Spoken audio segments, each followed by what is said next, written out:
Quatrième partie, la fleur de vie.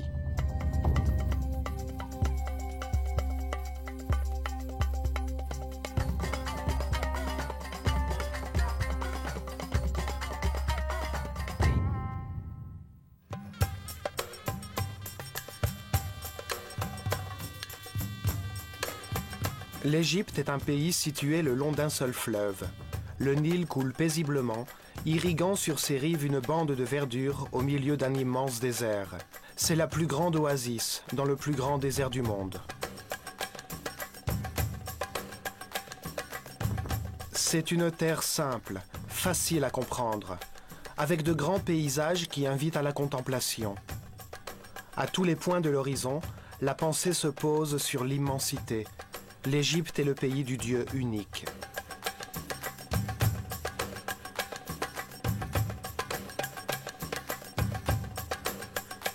C'est ici que, pendant des milliers d'années, une civilisation a vécu dans la paix et l'harmonie, sans dépasser ses frontières naturelles pour essayer de soumettre d'autres peuples. Cette civilisation s'est complètement consacrée à l'élévation spirituelle. L'image de cette civilisation qui est généralement véhiculée laisse à peine percevoir la grandeur de ses réalisations. Son langage écrit est resté indescriptible durant des milliers d'années.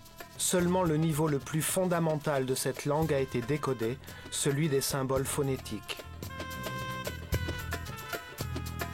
Mais les Égyptiens possédaient aussi un niveau supérieur de langage, utilisant des symboles qui transmettent des concepts et non des sons. Ceux-ci n'ont pas encore été déchiffrés. Les traductions sont uniquement basées sur la partie phonétique, ou bien dans le meilleur des cas, elles sont les résultats des interprétations personnelles des traducteurs. Ceux qui pensent que les Égyptiens étaient des barbares primitifs donnent un certain type d'interprétation. Et ceux qui pensent qu'ils avaient une civilisation spirituelle hautement développée, qui maîtrisaient des technologies aujourd'hui inconnues, ont développé une interprétation complètement différente.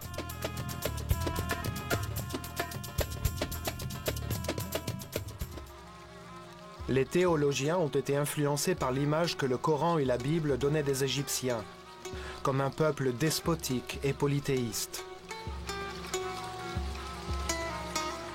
Par conséquent, les chrétiens, les juifs et les musulmans ont été incapables de reconnaître que l'Égypte a été l'une des sources qui ont nourri les origines de leur propre système de pensée.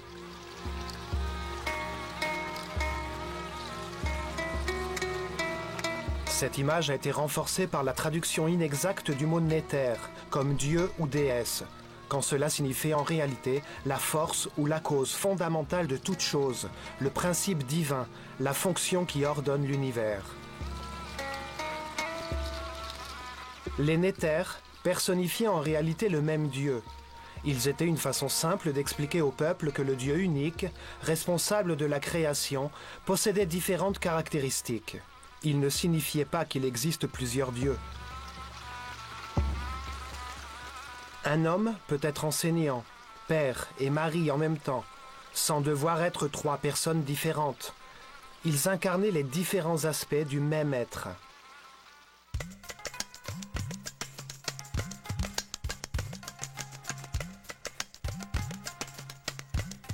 Pour beaucoup d'historiens, la civilisation moderne est l'apogée du développement humain.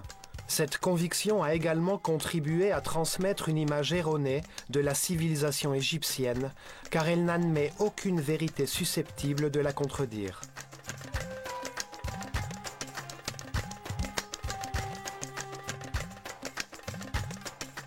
Ces scientifiques ne reconnaissent la validité que d'une partie des données archéologiques concernant les souverains successifs de l'Égypte, rejetant toute trace de civilisation antérieure à l'époque du roi Ménès, au seul motif que cette partie de l'histoire égyptienne serait un mythe.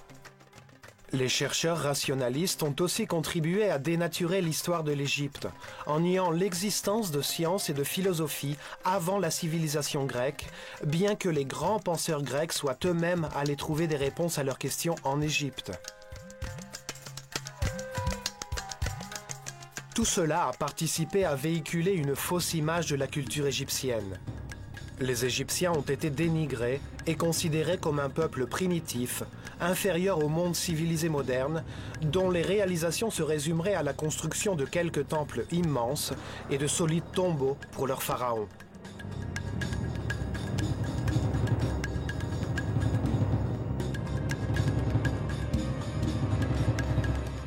Ces documentaires visent à réexaminer leur culture, à redécouvrir leurs temples pour connaître les vérités qu'ils ont gravées sur les murs et ouvrir une porte vers leur conception de réalité dans un esprit libre qui voit au-delà des mythes sous lesquels nous les avons enterrés. Les anciens Égyptiens avaient expliqué les lois, les processus et le sens de l'univers d'une façon cohérente, logique, analytique et rationnelle. Un legs pour l'homme du nouveau millénaire qui commence.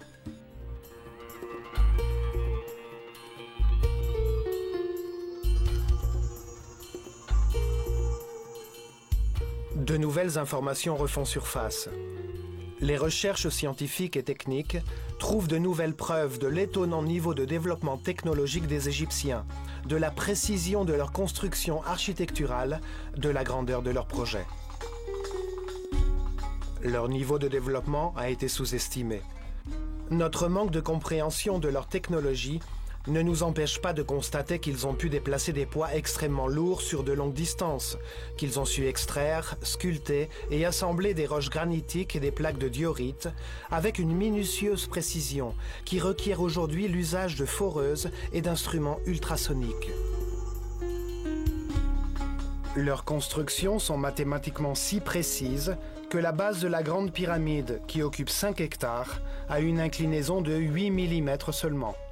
La technologie actuelle ne serait parvenue à obtenir qu'un dénivelé de pas moins de 40 cm.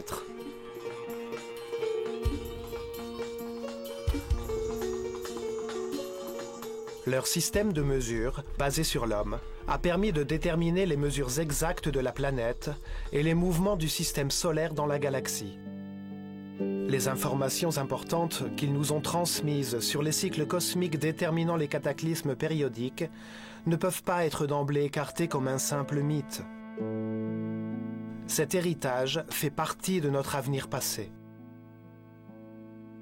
Ce que nous en savons pour l'instant montre clairement qu'ils avaient une connaissance très avancée dans les domaines de la science, de l'art, de la philosophie et de la religion.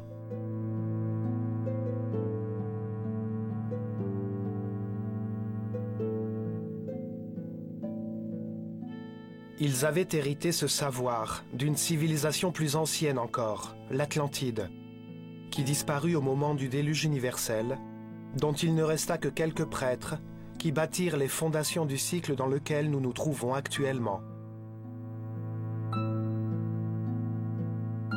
L'humanité avait atteint un haut niveau de développement sur la Terre. Quelques prêtres, fins scientifiques, avaient prévu le cataclysme et s'étaient préparés pour y survivre. Ils sont à l'origine de la soudaine émergence de la civilisation égyptienne sans période d'évolution préalable. Ces sages ont formé une caste sacerdotale fermée.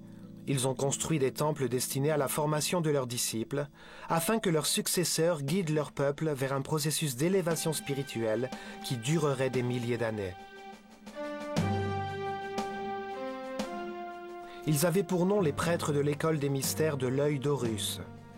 Ils étaient les gardiens de la connaissance, et leur conception de la vie sur la Terre, en tant que processus d'amélioration spirituelle destiné à faire d'un homme presque animal un surhomme, a marqué l'évolution de l'Égypte.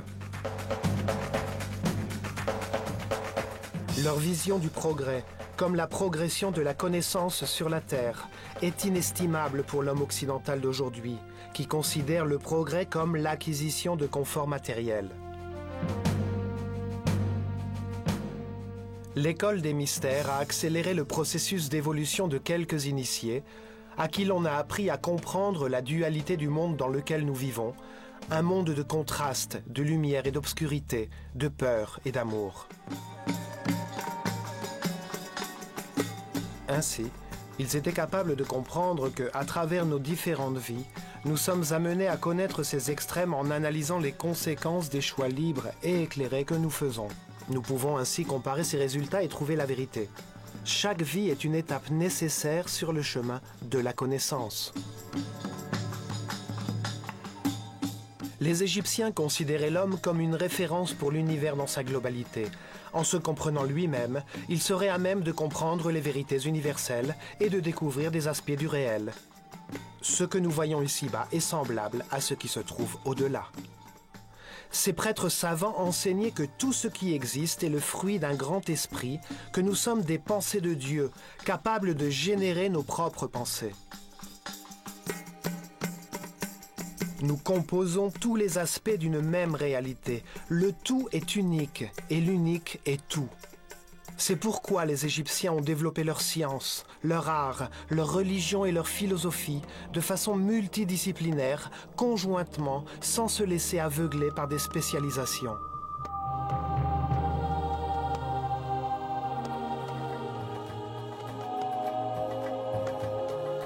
Ils considéraient la création comme l'acte conscient d'un seul Dieu. Ils l'ont cherché en eux-mêmes et ils découvrirent qu'ils possédaient différentes caractéristiques auxquelles ils ont donné des noms et des symboles afin de pouvoir les communiquer clairement au peuple.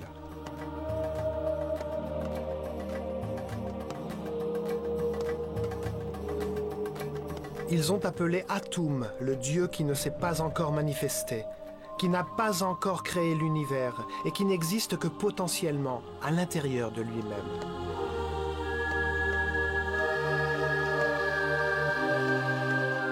Ptah désigne le Dieu créateur qui, en manifestant sa volonté, donne naissance à l'univers.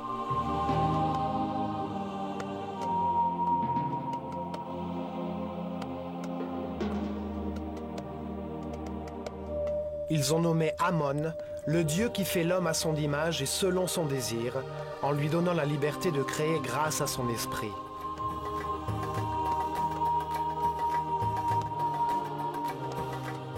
De cette vision est née la fleur de vie, le mouvement sacré de Dieu que nous allons étudier dans ce documentaire en visitant le temple de l'Osirion à Abydos.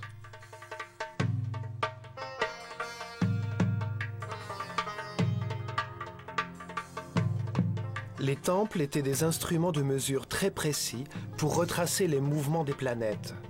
Leurs vestiges nous apprennent que les planètes déterminent les cycles de l'univers, les évolutions que connaissent les hommes individuellement et collectivement.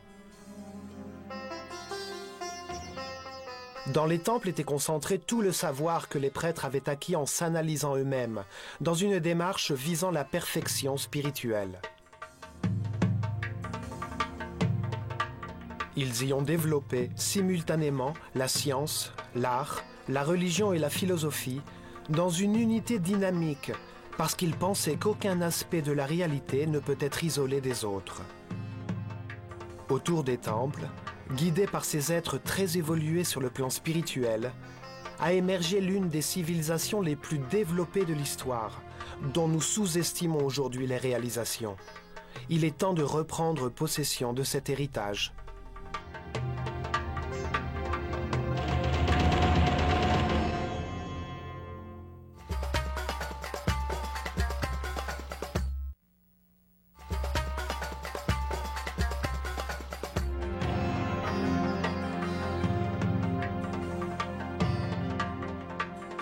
Les Égyptiens nous l'ont transmis, avec leur vision de l'univers, à travers quelques symboles judicieusement choisis parmi les différentes composantes de leur monde.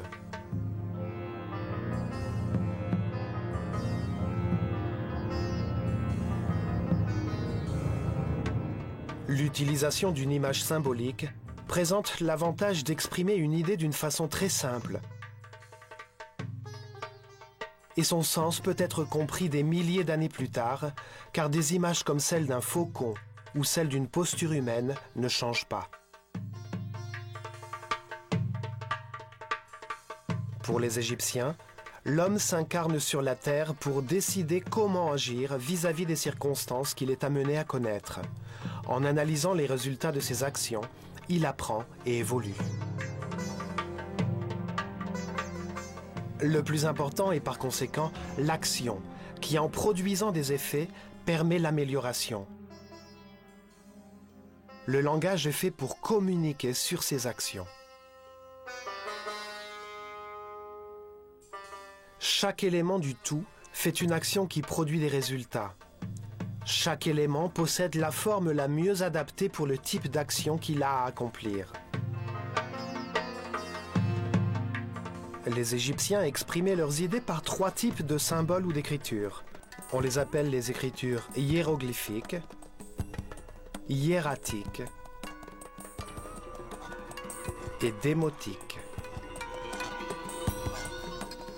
Le premier type d'écriture fait appel à des images très simples, nommées hiéroglyphes. Hieros signifie sacré et glyphos veut dire caractère. Donc, les Égyptiens ont appelé leur gravure symbolique l'écriture sacrée. Les hiéroglyphes permettent de communiquer sur différents niveaux symboliques. Le niveau le plus simple et le plus fondamental est le niveau des symboles phonétiques. Les Égyptiens utilisaient 24 symboles graphiques, dont chacun était associé à un son et non à une idée. Ils forment l'alphabet égyptien. C'était l'écriture qui correspondait au langage du peuple.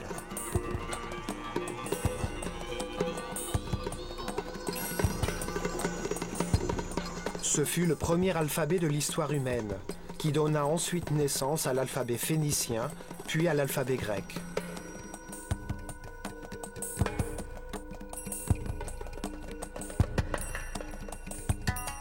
Il pouvait s'écrire aussi bien en colonne qu'en ligne horizontale et pouvait être lu des 2 manières.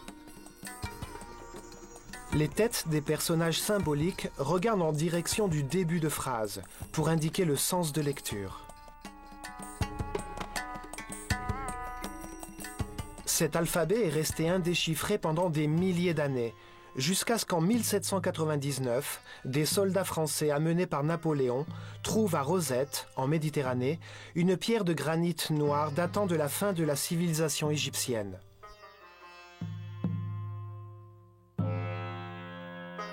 Elle était en très mauvais état, et les lignes d'écriture qui s'y trouvaient étaient à moitié effacées. Toutefois, on pouvait toujours distinguer 14 lignes écrites en hiéroglyphes, 32 lignes en démotique et, ce qui était le plus important, 54 lignes en alphabet grec, une langue connue, ce qui signifiait que le texte était une traduction des 2 autres écritures.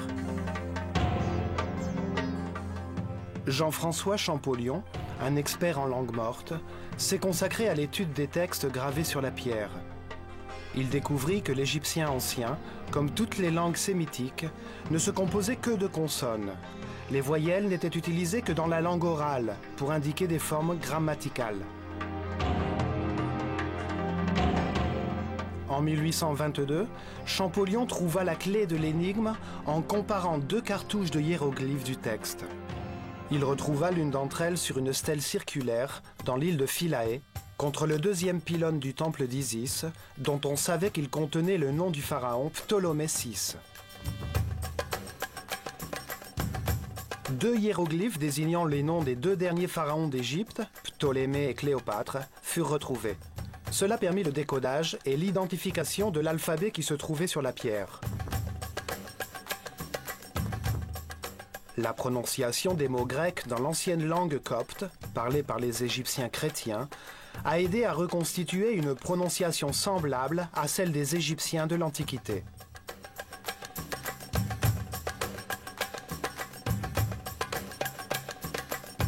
C'est ainsi que le premier niveau de langage, composé de 24 symboles et inventé il y a des milliers d'années, a été déchiffré. Ce niveau d'écriture utilisait uniquement des symboles phonétiques et non des idées.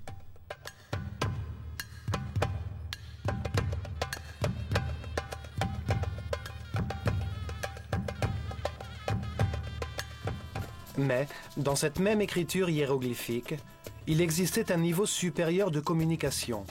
Plus de 700 symboles, de belles formes graphiques, qui reflétaient la réalité en évoquant des actions et des concepts intellectuels. Les mots devinrent des images. Des symboles imitant certaines formes de la nature, choisis en raison de leur pouvoir évocateur. Un oiseau fait penser à l'action de voler, à la liberté. Si cet oiseau est un faucon, s'ajoute à cela l'idée de la précision de la vue.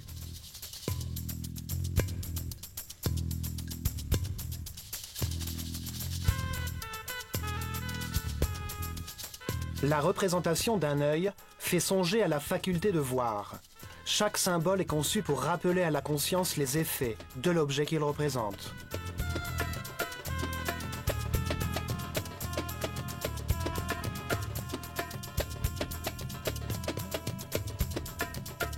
Les Égyptiens utilisaient également des membres humains facilement reconnaissables pour symboliser des actions vitales. 2 bras levés évoquèrent la prière. 2 jambes suggèrent l'action de marcher. Un bras tendu est une manière de désigner quelque chose. 2 mains croisées symbolisent l'union. Une main qui nourrit, une autre qui répand des semences, une jarre qui se vide.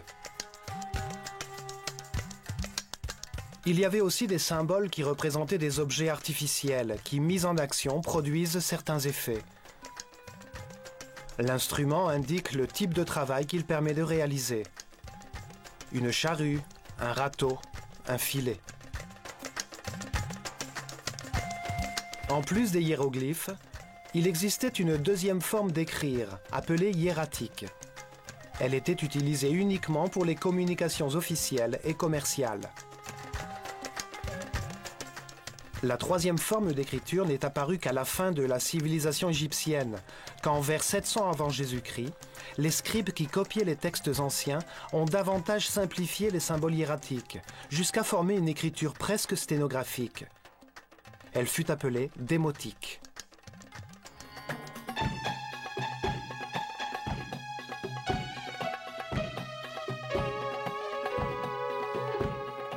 De nouvelles interprétations voient le jour.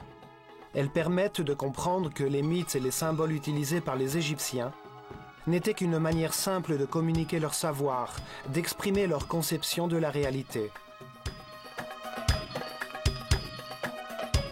En transformant des idées en histoire, leur signification devenait plus facile à comprendre.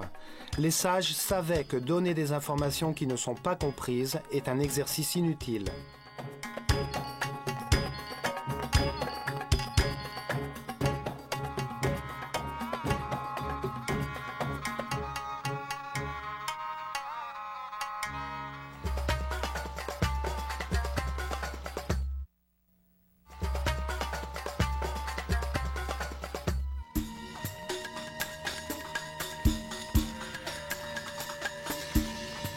Trois des temples les plus anciens, datant du début de la civilisation égyptienne, ont été construits avec la même technique.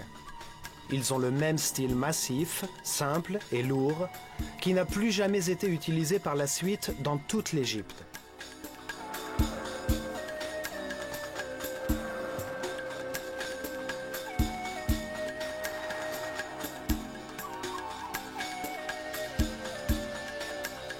Deux d'entre eux se trouvent à Gizeh, le temple du Sphinx, construit juste en face du Sphinx, et au sud, le temple de la vallée, qui se situait alors au bord du Nil.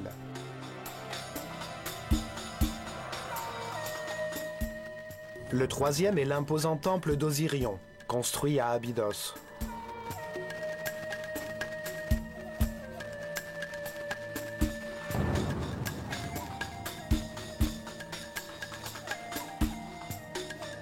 Les deux temples de Gizeh ont été construits avec les énormes blocs de pierre qui étaient tombés au moment de la taille du Sphinx, pour sculpter son corps de lion. Ces énormes blocs furent utilisés uniquement dans ces deux temples. C'étaient des édifices massifs, cyclopéens, totalement isolés de l'extérieur par d'énormes murs de pierre, avec deux entrées symétriques sur le devant. Les blocs utilisés pour leur construction pesaient en moyenne 50 tonnes. Les Égyptiens devaient donc avoir une technique de construction qui permettait de transporter des blocs aussi grands qu'une maison.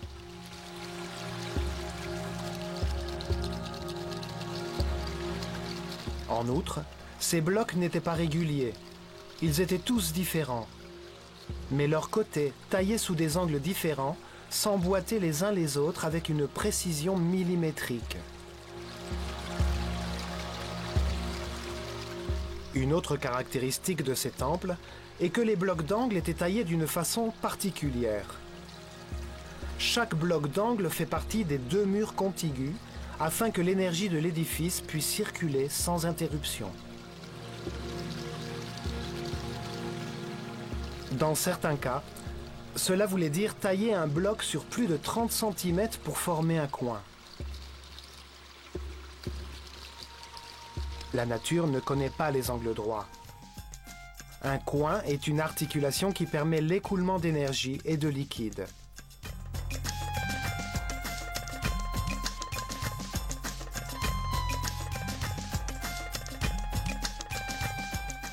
Ces temples avaient un hall central, recouvert d'un toit en pierre soutenu par d'énormes colonnes disposées symétriquement. Ils formaient une grande terrasse qui dominait toute la plaine.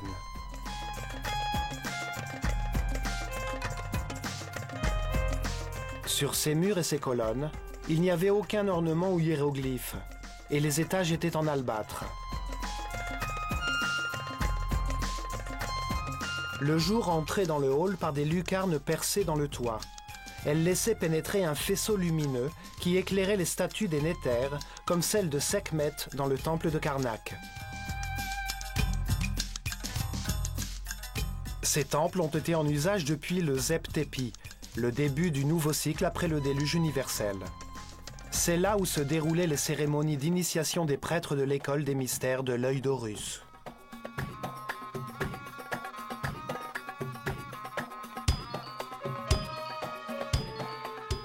Les jours d'équinoxe, la péniche d'or était placée sur la terrasse du temple, devant les yeux du sphinx.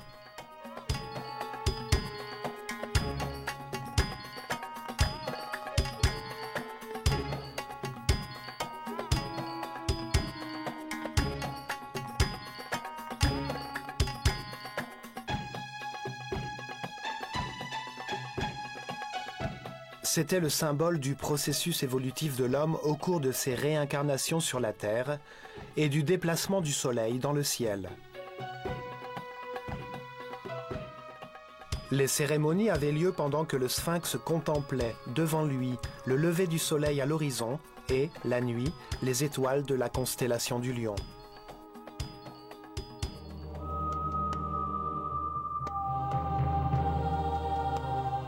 Ceux qui pensent que le sphinx et ses temples ont été construits par le pharaon Képhren donnent 4 éléments de preuve pour appuyer leur thèse.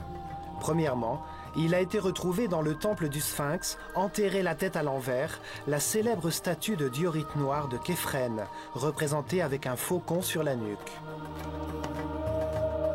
Deuxièmement, on dit que le visage de cette statue serait identique à celui du sphinx.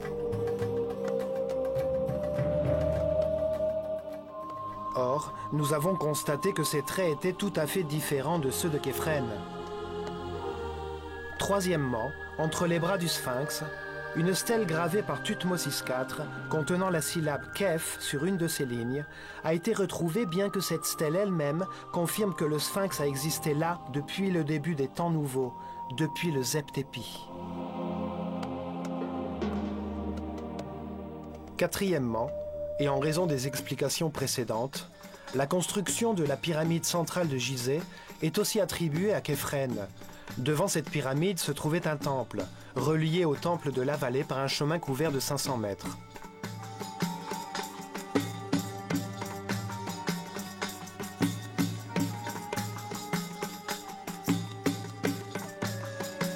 Cependant, les murs de ces temples sont faits du même type de pierre monolithique que le sphinx. Ces blocs proviennent sûrement de la construction du sphinx. De plus, ils présentent les mêmes signes d'érosion provoqués par la pluie que le sphinx. Des géologues spécialisés ont pu déterminer qu'il a été construit vers l'an 9000 avant Jésus-Christ. Le pharaon Képhren a certainement rénové le vieux temple en couvrant ses murs massifs, déjà détériorés par l'érosion, de plaques de granit.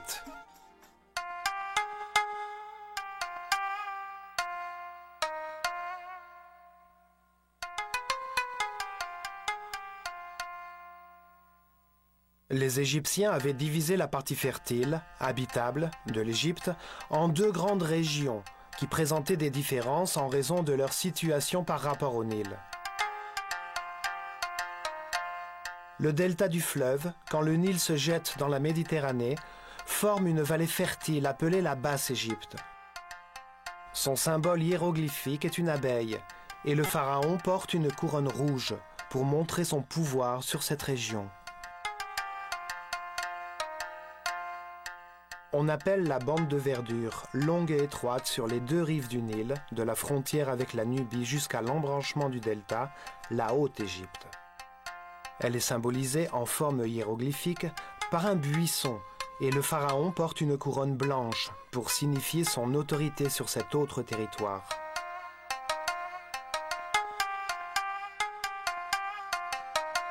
L'histoire officielle de l'Égypte commence par l'unification de ces deux régions, sous une seule couronne, blanche et rouge, par le pharaon Ménès, fondateur de Memphis, qui se situe sur la frontière entre les deux régions.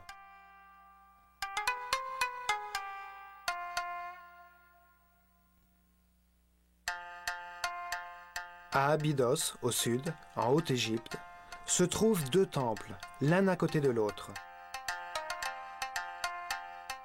L'un fut dédié à Osiris par Séti Ier, derrière lequel fut érigé un deuxième temple, l'Osirion, découvert pendant une fouille et dont une partie est aujourd'hui encore sous l'eau.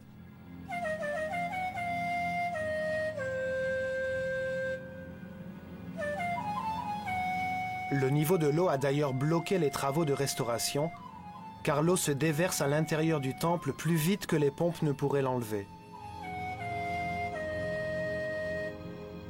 On estime qu'il a été construit au sommet d'une colline, vers l'an 9000 avant Jésus-Christ, quand le niveau phréatique et celui de la surface du Nil se trouvaient 10 mètres plus bas.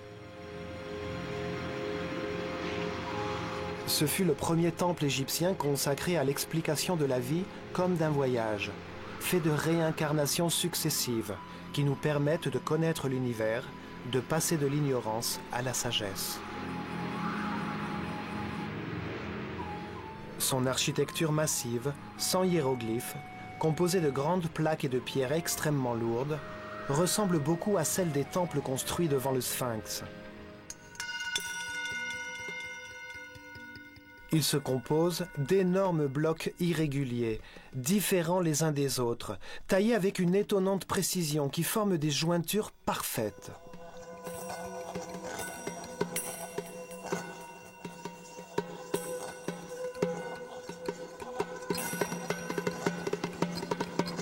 Dans les coins, les blocs se prolongent sur le mur d'à côté. Ils ont dû être taillés pour obtenir cette forme, ce qui devait rendre la tâche plus difficile, car ils étaient en granit d'Assouan, qui est une matière extrêmement dure.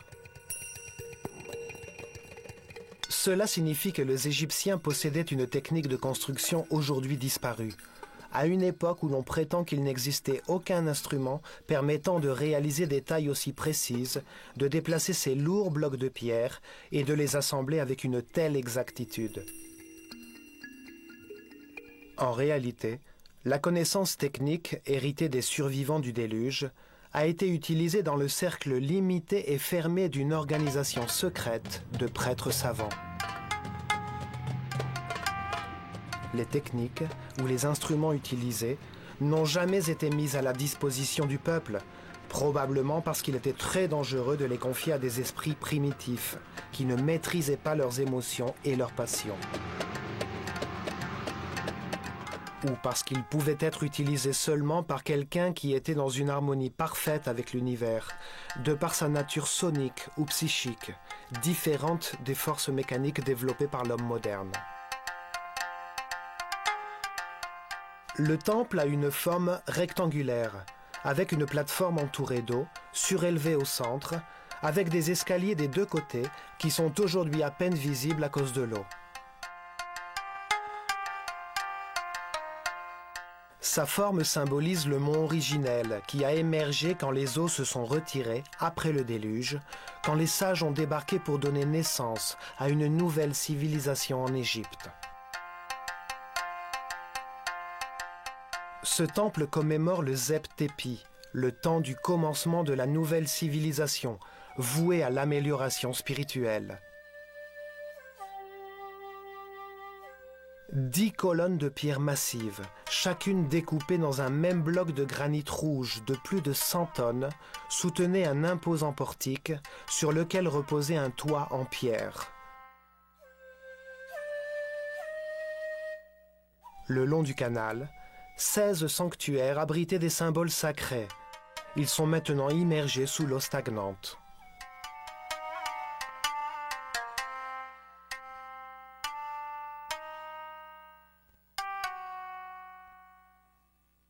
Dans le coin supérieur de l'une de ces énormes colonnes se trouvent 2 cercles étranges, contenant des figures géométriques dont les bords se touchent.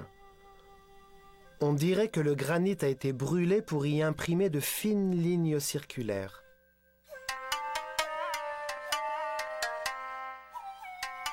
C'est la fleur de vie, un symbole géométrique sacré pour les Égyptiens, qui représente les mouvements originels de Dieu pour créer l'univers.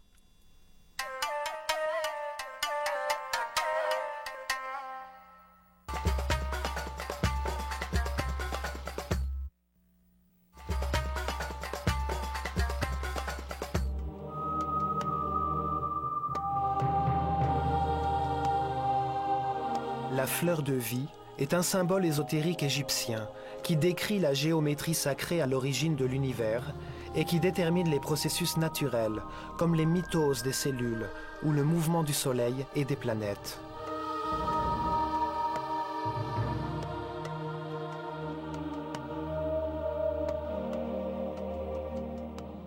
Une figure qui donne à voir la vie comme un processus dans le temps, qui contient les rythmes, les heures, les jours, les mois et les mouvements des corps célestes, pendant lesquels germent les idées et poussent les graines.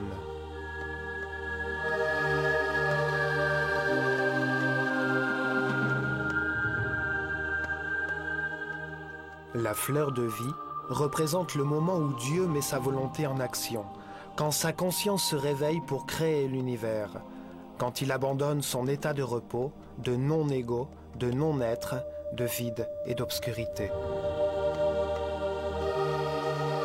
C'est le moment où Atum-Ra, Dieu non manifesté, se transforme en Ptah, Dieu qui a créé tout ce qui existe.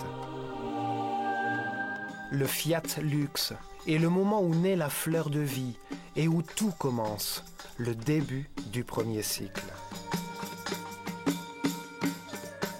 Pour les Égyptiens, Dieu s'est mis en mouvement à partir d'un point central conceptuel, l'œil d'Horus, d'où la fleur de vie et son fruit, l'univers, la création, sont sortis.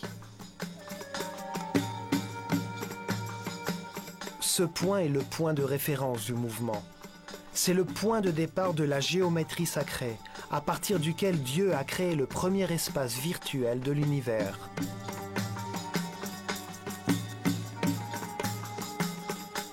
Il le fit en se projetant à l'extérieur de lui-même, comme un point qui se déplace et qui forme, en se répétant, une ligne droite, la forme masculine. C'est Dieu le Père qui montre son énergie et sa connaissance. Sa volonté active est transformée par un Dieu mère, la substance infinie qui contient en elle-même une réponse, le Fils de Dieu qui, en retournant vers son Père, dessine une figure virtuelle que nous connaissons bien. C'est ainsi que les Égyptiens concevaient la Trinité, comme un processus simultané et équilatéral d'informations envoyées et intériorisées. C'est pour cela que le triangle équilatéral est la base du tétraèdre, la première forme masculine solide, pure et originelle de tout ce qui a été créé. Le processus se multiplia ensuite à travers le temps et l'espace, en avant et en arrière, de haut en bas et de bas en haut, vers la droite et vers la gauche. Ainsi, Dieu créa un espace virtuel qui renvoie à lui-même.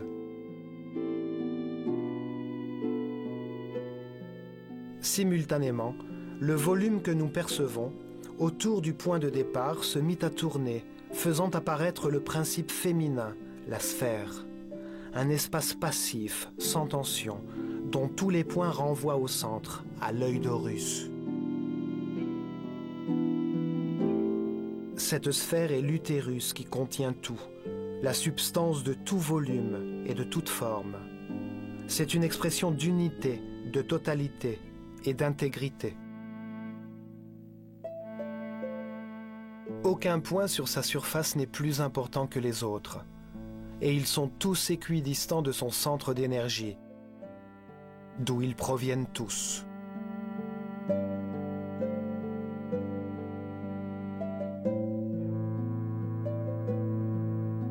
Les atomes, les cellules, les graines, les planètes et le Soleil reprennent tous cette forme d'unité et de potentialité.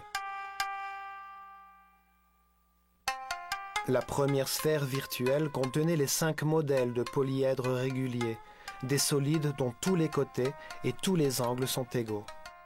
On les appelle les solides platoniciens, en hommage à Platon, qui connaissait la fleur de vie des Égyptiens.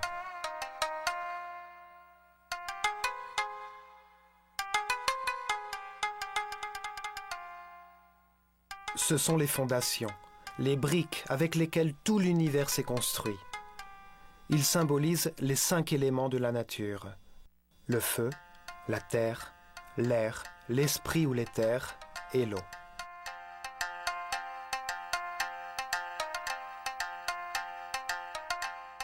Ainsi, Dieu comprit, créa et diffusa depuis son centre de force et d'énergie le premier espace fini qui symbolise la terre dans l'infini, dans le ciel. La Bible dit « Au commencement, Dieu créa le ciel et la terre. La terre était informe et vide. Il y avait des ténèbres à la surface de l'abîme, et l'Esprit de Dieu se mouvait au-dessus des eaux. »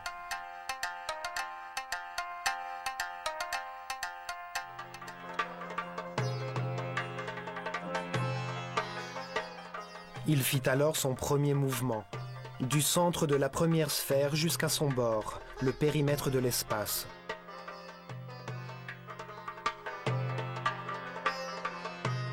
De ce nouveau point central, il provoqua les mouvements qui, nous le savons déjà, se répètent pour former une nouvelle sphère. À l'intersection de 2 sphères identiques se trouve la forme la plus importante d'entre toutes. Elle est appelée Vesica Piscis et symbolise le verbe divin. Les Égyptiens ont cru que c'était l'origine des nombres, des 7 sons fondamentaux, des lettres et de toute la sagesse de la création. Elle a la même forme que celle de l'œil humain et que celle de la bouche. Elle tient dans 2 triangles équilatéraux qui, contenus dans un rectangle, sont la base de la proportion auréa, la proportion divine. Cette proportion a été utilisée dans tous leurs temples, comme dans le temple d'Osirion, pour relier les 3 dimensions entre elles et la nature. Toutes les relations mathématiques fondamentales et les nombres les plus importants, comme phi et pi, viennent de là. Elle a aussi symbolisé la vision partagée, la compréhension réciproque entre des individus égaux, le point commun. La Vesica Piscis est l'espace partagé, l'intersection entre la sphère initiale et la nouvelle sphère créée sur son bord. Alors, les mouvements vers le périmètre extérieur sont répétés pour former une nouvelle sphère. Chacune d'entre elles est une nouvelle dimension, un nouveau son dans l'échelle musicale, une nouvelle couleur dans l'échelle chromatique. Ainsi, 4, 5, 6 sphères sont construites, jusqu'à arriver à la 7e et dernière sphère, qui ferme le premier cycle. Alors, la graine de vie apparaît.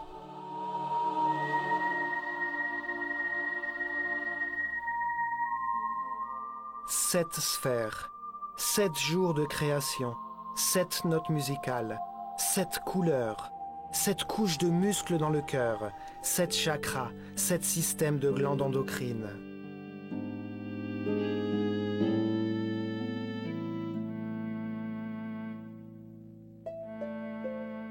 Ce dessin géométrique est répété à l'infini.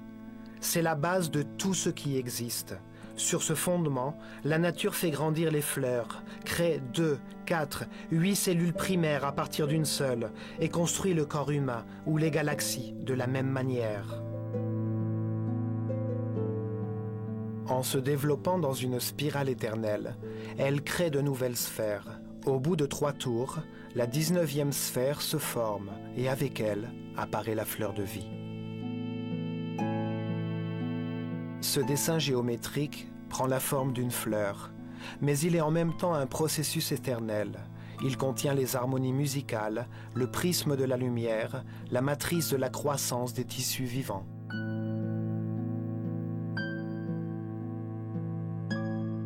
Chaque sphère peut se développer comme la sphère originelle. Ainsi, la fleur de vie cède la place au fruit de vie, qui produira sa propre fleur.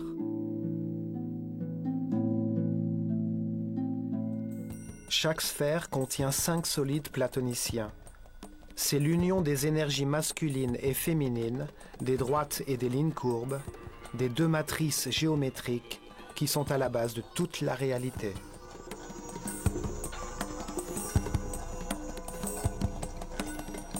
Les solides platoniciens, aux angles et aux côtés égaux, relient les centres de toutes les sphères.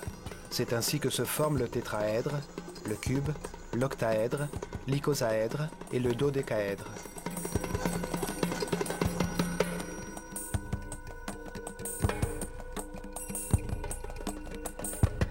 Ils sont les symboles du lien insécable entre les parties et le tout.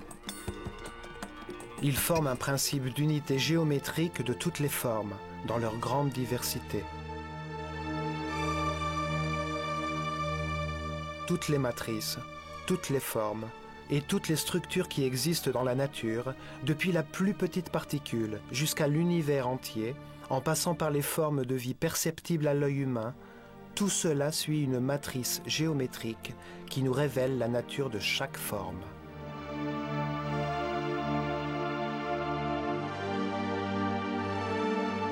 La fleur de vie nous indique que tout est relié, dans une unité indivisible. Elle nous rappelle notre rapport avec le tout, et elle nous permet de comprendre les fondations sacrées de la création. Avec elle, les prêtres de l'œil d'Horus nous ont montré le cœur de l'univers. Ils nous ont appris ce qu'est Dieu et comment il diffuse sa conscience à travers notre propre vie.